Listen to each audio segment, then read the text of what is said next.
Assalamualaikum warahmatullahi wabarakatuh. Perkenalkan nama kelompok kami. Yang pertama, Wisnu Setiawan Hadi dengan NIM 1818071.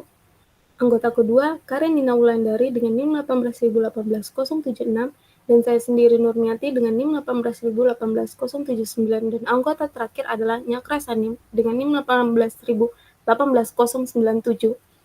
Di sini kelompok kami memiliki studi kasus yaitu website informasi SKS Prodi Teknik Informatika UAD. Rumusan masalah. Untuk rumusan masalah website SKS Prodi Teknik Informatika ini adalah bagaimana melihat SKS dan jadwal mata kuliah program studi Teknik Informatika di Universitas Ahmad Dahlan.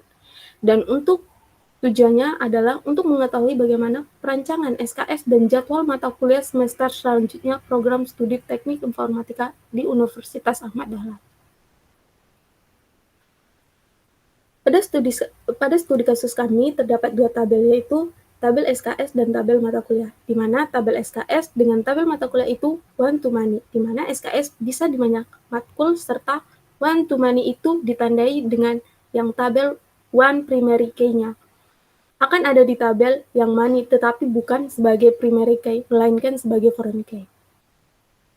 Desain application.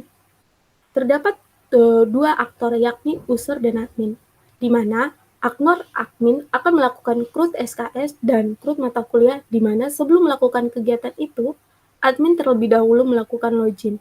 Jika belum melakukan login, maka tidak bisa melakukan CRUD SKS dan CRUD mata kuliah. Kemudian, aktor user akan melihat SKS serta mata kuliah di websitenya setelah melakukan CRUD SKS dan CRUD mata kuliah oleh admin. Selanjutnya akan dijelaskan oleh Karenina Wulandari. Selanjutnya yaitu diagram squash. Dari diagram squash, studi kasus kami yaitu tentang website SKS TIF UAD, di mana user pertama kali membuka website, kemudian website akan terbuka dan menampilkan SKS serta mata kuliah. Setelah itu, user bisa melihat SKS serta mata kuliah. Aktor admin akan melakukan login terlebih dahulu, kemudian jika username dan password salah, maka akan dikembalikan ke halaman login, dan jika berhasil, maka admin bisa melakukan CRUD SKS dan CRUD mata kuliah dan CRUD berhasil. Selanjutnya yaitu tampilan user. Tampilan halaman saat user memasuki website SKF TIF UAD. Setelah berhasil masuk ke website tersebut, maka user akan melihat data mata kuliah dan jumlah SKS sesuai yang mereka inginkan. Selanjutnya yaitu information design sitemap studi kasus yang kami buat, yaitu tentang website SKS TIF UAD, di mana website ini menerapkan double user. Ketika memasuki halaman admin, bisa melakukan login karena admin bertugas untuk melakukan input data. Untuk user bisa melakukan share data supaya memudahkan untuk melakukan pencarian data yang diinginkan. Pada bagian navbar akan terdapat dua pilihan, yaitu home dan about. Pada bagian footer terdapat nomor telepon, email, dan alamat. Pada halaman depan dan ada list daftar SKS serta mata kuliah. Selanjutnya akan dijelaskan oleh Nyakra Sanim. Baik, di sini saya akan menjelaskan information design yang selanjutnya, yaitu roadmaps. Dari studi kasus yang kami buat, yaitu tentang website SKS TIF UAD. Roadmaps-nya hampir sama seperti sitemap-nya, hanya saja roadmaps-nya hanya menjelaskan hal-hal penting yang terdapat di website. Ketika membuka website, maka pada halaman awal akan terdapat list daftar SKS serta matkul, serta data-datanya itu dari SKS dan matkul. Untuk proses selanjutnya yaitu proses bisnis. Nah, untuk proses bisnis ini dimulai dari user membuka website, kemudian website akan menampilkan SKS serta mata kuliahnya. Untuk selanjutnya yaitu untuk bagian adminnya, nanti admin akan login, kemudian jika berhasil akan melakukan proses CRUD SKS dan mata kuliah, kemudian jika berhasil CRUD SKS dan mata kuliah. Akan tetapi jika admin tidak akan jika tidak berhasil, maka akan kembali lagi ke halaman login. Untuk proses selanjutnya akan dijelaskan oleh Wisnu Setiawan Hadi. Kepada Wisnu Setiawan Hadi dipersilakan. Oke, selanjutnya fungsional design. Gambar tersebut merupakan activity diagram yang kami gunakan untuk membuat fungsional design dari studi kasus kelompok kami, yaitu website SKS Prodi Teknik Informatika. Pertama-tama, yaitu user akan membuka website, kemudian website akan merespon dan website tersebut akan terbuka. Kemudian user juga bisa melakukan dua fungsi, yaitu menampilkan halaman SKS dan bisa melakukan sorting data.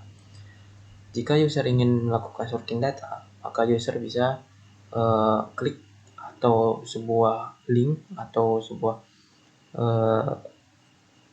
link untuk menampilkan atau untuk redirect apa yang user tersebut klik. Nah, jika user tidak mau melakukan sorting data, bisa melakukan cara manual, yaitu bisa di scroll. Nah, selanjutnya admin bisa melakukan login terlebih dahulu.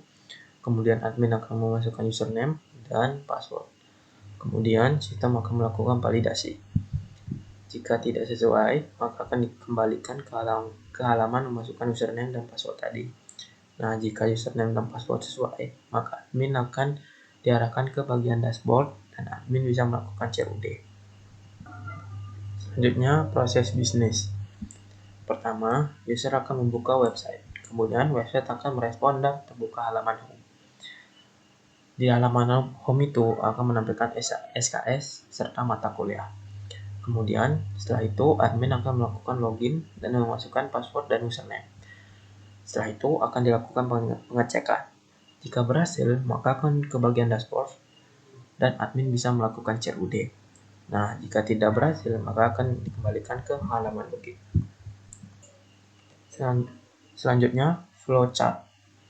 Nah, di flowchart ini akan ada dua aktor atau multi-user. Nah, pertama ada user yang akan langsung ke halaman utama, karena user hanya bisa melihat. Kemudian user bisa melakukan sorting data supaya memudahkan untuk mencari data yang diinginkan.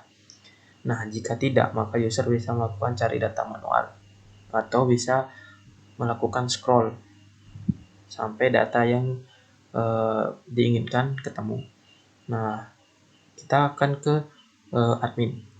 Admin akan membuka halaman login. Kemudian admin memasukkan username dan password. Jika valid atau ada di database atau akun tersebut sudah diregistrasi, maka bisa masuk ke bagian dashboard dan bisa melakukan COD. Nah, jika tidak, maka akan dikembalikan ke halaman memasukkan username dan password. Nah, kemudian habis itu jika benar tadi, passwordnya benar, maka akan ke dashboard admin, kemudian bisa melakukan COD dan bisa melakukan logout. Nah, setelah melakukan logout, maka akan dikembalikan ke halaman login. Selanjutnya, kesimpulan dari User Experience Questionnaire atau UXQ. Nah, setelah dilakukan set data benchmark sebagai perbandingan layanan SKS Typo AD, hasil analisis dari SKS Typo AD menunjukkan hasil nilai dengan kategori above average atau di atas rata-rata, yaitu pada skala daya tarik hasil dari itu sebenarnya SKS Typo AD mencapai nilai rata-rata 1,46.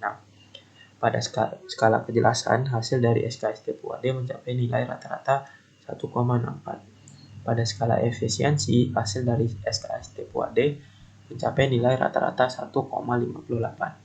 Pada skala ketepatan, hasil dari SKS Typo AD mencapai nilai rata-rata 1,24. Pada skala stimulasi, hasil dari SKS Typo AD mencapai nilai rata-rata 1,15. Pada skala kebaruan, hasil dari SKS Typo AD mencapai nilai rata-rata 0,76. Dengan hasil tersebut, diharapkan SKS Typo AD untuk mencapai lebih baik sehingga dari above average menjadi excellent, terutama pada skala kebaruan yang memiliki nilai paling rendah yaitu 0,76. Maka dari itu perlu dilakukan pengembangan lagi. Nah, sekian dari presentasi kelompok kami. Kurang dan lebihnya mohon maaf. Wabillahi taufiq wal hidayah. Wassalamualaikum warahmatullahi wabarakatuh.